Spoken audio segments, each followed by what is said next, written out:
अस्सलामुअलैकुम ninth class. बेटा, आज के लेक्चर में हम आयत नंबर 4 शुरू करेंगे। आयत नंबर 4 से हमारा काम शुरू होगा। तो आप जो है लफ्ज़ी और बामुहावरा तर्जुमा देखेंगे। पेज नंबर 7 है बुक से। देखें, बिस्मिल्लाहिर्रहमानिर्रहीम। शुरू अल्लाह के नाम से जो बड़ा मेहरबान नहायत रहम करने वाला है। उलाइका यही लोग, उलाइका यही लोग, हुम वो। बेटा, हा पेश मीम हुम का मतलब है वो। अगर कुरान पाक में कुम लिखा हो, काफ पेश मीम कुम, तो उसका मतलब होता है तुम्हारे।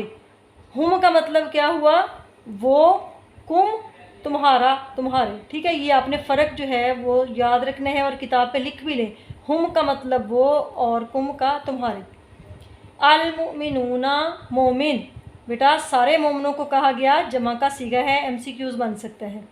हक्कन सच्चे, लाहुम उनके लिए, लेकिन लाम का मतलब होता है के लिए, हुम उनके लिए। अब मुहावरा जो है हो जाए। हुम का मतलब होता है वो, उनका, उनके, उनकी। लाहुम उनके लिए, दराजातुन दर्जे, कहाँ है उनके दर्जे? इन द पास रब्बिहिम, उनका रब, यानी उनके दर्जे उनके रब के पास हैं। यहाँ तक बामुहावरा देखें।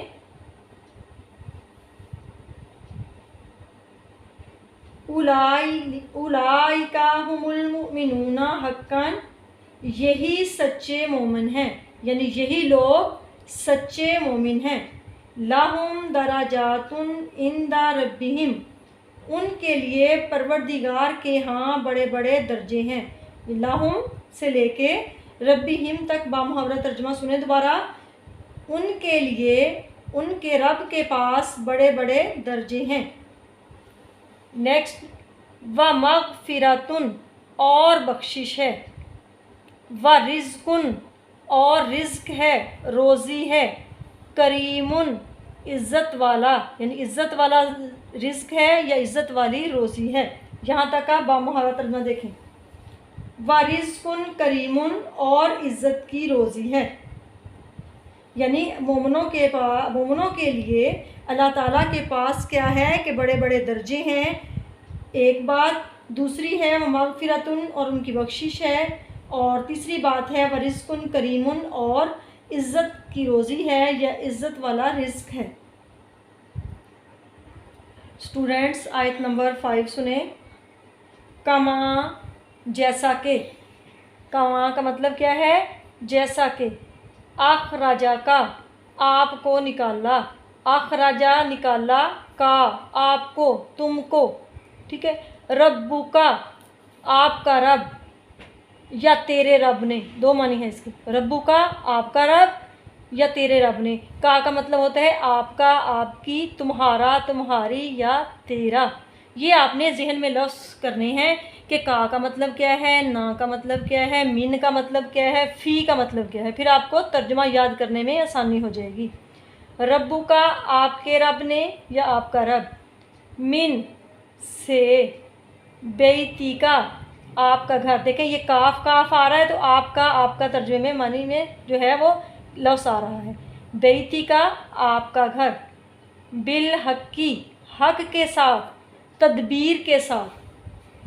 अब यहाँ तक बामुहावरा सुने। कमा अखराजा का रब्बू का मिन बेती का बिल हक़ी, यानी उन लोगों को अपने घरों से इसी तरह निकलना चाहिए था। ये ब्रैकेट में करेंगे, जिस तरह, आगे जो है वो तर्जुमा सुने।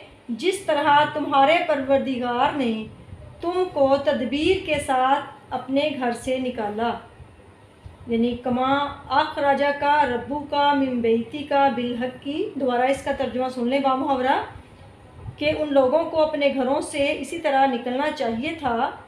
ये समझाने के लिए मैंने बोला है, इसको ब्रैकेट में कर लें। लिखना है तो ब्रैकेट में लिखें।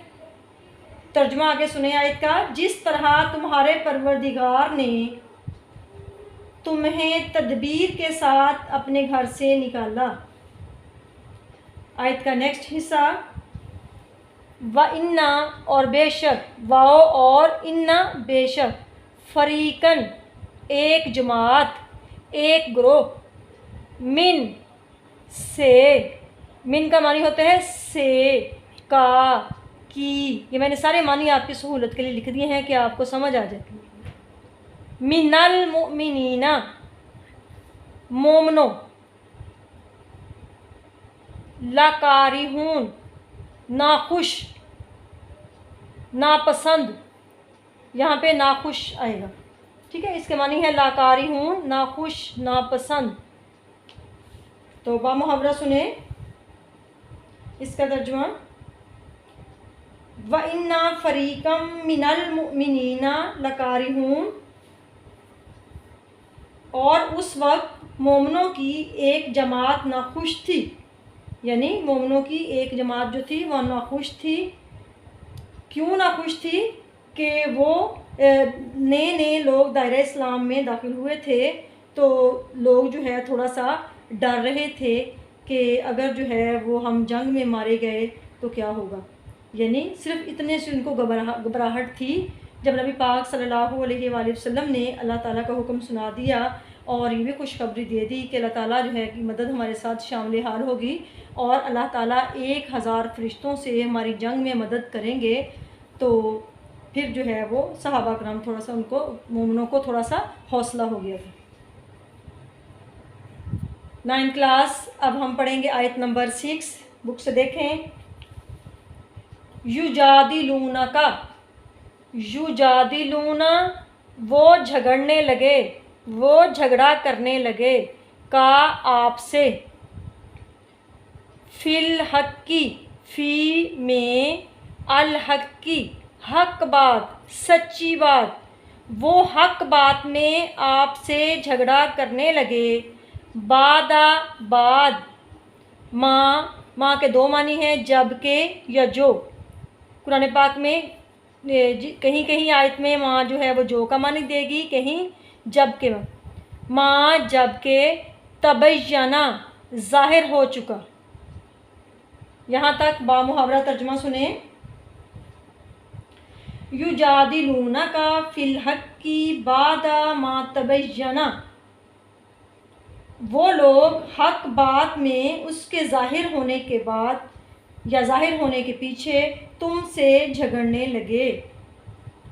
का अन्नमा गोया के, युसाकूना वो हंके जा रहे हैं। इसके दो मानी हैं, वो हंके जा रहे हैं, वो धकेले जा रहे हैं। इलल मौती, इला की तरफ, मौती मौत, गोया वो मौत की तरफ धकेले जा रहे हैं। इसका बामुहावरा तर्जुमा है ये, देखें बुक से अरबी की। कान्नमा युसाकूना इलल मौती, गोया वो मौत की तरफ धकेले जाते हैं। वहुम और वो, यंजुरून देख रहे हैं, वहुम यंजुरून और वो उसे देख रहे हैं। यानी यहाँ पे हक बात जाहिर होने के बाद, यानी क्यों वो झगड़ने लगे। देखें, हक बात जाहिर होने के बाद मोमिनीन का एक ग्रोह नबी अकरम सल्लल्लाहु अलैहि वसल्लम से ये कह रहा था, उन्हें ये महसूस हो रहा था कि जंग में हम मारे जाएंगे। तो उन्हें ये लग रहा था कि वो मौत की तरफ हंके जा रहे हैं, मौत की तरफ धकेले जा रहे हैं और उन्हें वाज़िया मौत नज़र आ रही है। लेकिन जब नबी पाक सल्लल्लाहु अलैहि वसल्लम ने समझाया और अल्लाह ताला ने मोमिनीन की मदद की, तो फिर जो है मोमिनों को तसल्ली हो गई और वो साबित कदमी से लड़ने के लिए तैयार हो गए और उन्होंने डट कर दुश्मन का मुकाबला किया। 9th class. ये लफ्ज़ी तर्जुमा और बामुहावरा तर्जुमा आपने याद करना है। अल्फाज मानी की शक्ल में आपने रजिस्टर पर लिखना है और बेटा आपने मुझे काम सेंड करना है। ओके, अल्लाह हाफिज़।